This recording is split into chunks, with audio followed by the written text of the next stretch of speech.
An African nation emerging from decades of conflict and corruption holds the key to greening the global economy. That's the view of mining magnate Robert Friedland, whose Kamoa-Kakula venture just started producing copper in the Democratic Republic of the Congo.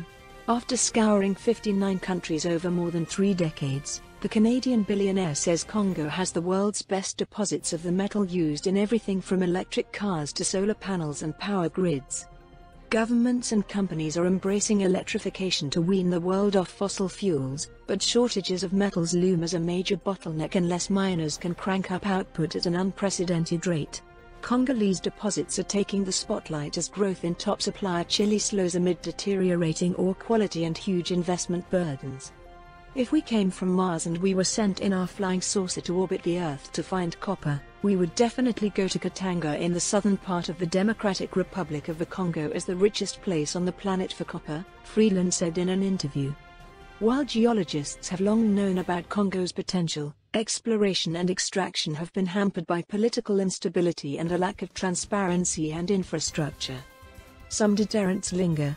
The need for power in particular is holding back development, said Paul Maboli Ayenga, head of the planning agency at Congo's mining ministry. While the largest miners are building or renovating hydroelectric plants, dirty diesel generators are still the norm at many sites.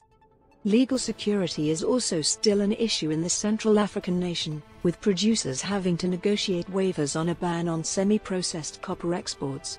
Companies including Glencore plc, which runs 2 large copper and cobalt mines in Congo, have been pressing to amend a mining code that was revised in 2018 to boost the country's share of industry profits. The enormous task of meeting supercharged copper demand in the coming decades means developing more of Congo's mineral potential will be just a part of the solution. CRU estimates the industry will need to commit an additional $100 billion to fill a supply gap of 5.9 million tons by 2031. Copper supply growth in the 1990s and 2000s was centered around Latin America's porphyry deposits mined at giant open pits like BHP Group's Escondida in Chile. The tide is turning against such deposits as declining ore quality and the need to decarbonize operations expose how much power and water mines use, Friedland said. Richer deposits in Congo can run at a much smaller scale using hydropower, limiting their carbon footprint.